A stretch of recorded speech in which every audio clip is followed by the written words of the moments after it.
everyone, this is Heart and welcome to the Heartbaker Kitchen.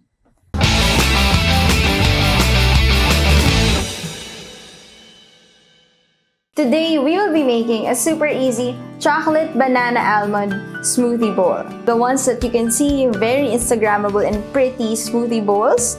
Yeah, so this is energy and nutrient dense. So if you want to make this as a breakfast or a snack, okay, we will be using Sabroso all-natural cacao powder for this one. So let's start. We just need a blender. So in our blender, we will be pouring in our almond milk. Okay, when using a blender, it's very important to add in the liquid ingredient first para mas madaling ma-mix ni blender. Then we have our frozen bananas, ripe bananas. Okay, 2 pieces.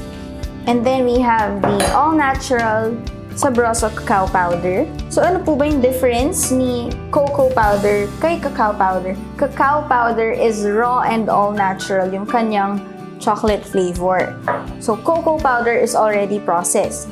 And then we can add in about a tablespoon of ground flax seeds. And about 2 tablespoons of our almond butter. If you're having a hard time finding almond butter in your local supermarkets, you can also use peanut butter for this one, or cashew butter or cookie butter. Okay, and then we're going to blend it.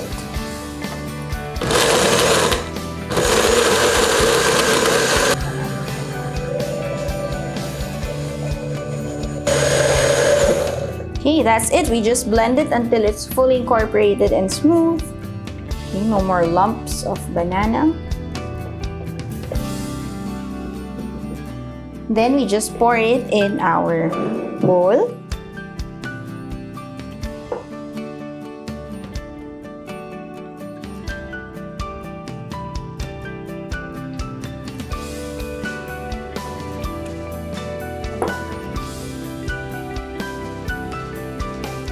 So this mixture will become thicker in a few minutes once the flax seeds are bloomed. Or if you want it a little more thicker, you can freeze some of the almond milk so that you have some sort of ice cubes that you add in there. And here we can just add in any type of toppings that you want as a garnish. Of course, you want to use the ones that you used in the smoothie bowl so that if another person is going to eat it, they'll know what is inside. Yan. So we can just add slices of banana on top.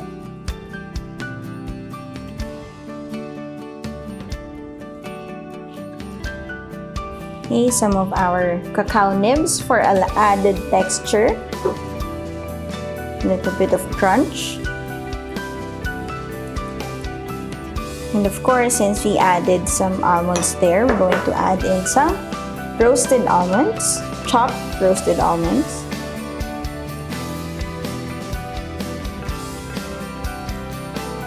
And a little more drizzle of our almond butter.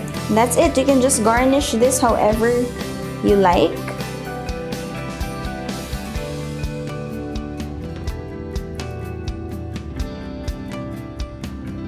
And that is it for our very easy to prepare. It just took how many minutes to prepare all the ingredients and to blend them and then place them inside our bowl and then to serve. Yeah, but you just want to make sure that you freeze the fruits and chill the milk or the liquid that you're going to use so that it is cold when we blend it. Yeah. Thank you so much for Sabroso Chocolate Philippines for letting us try their different cacao-based products.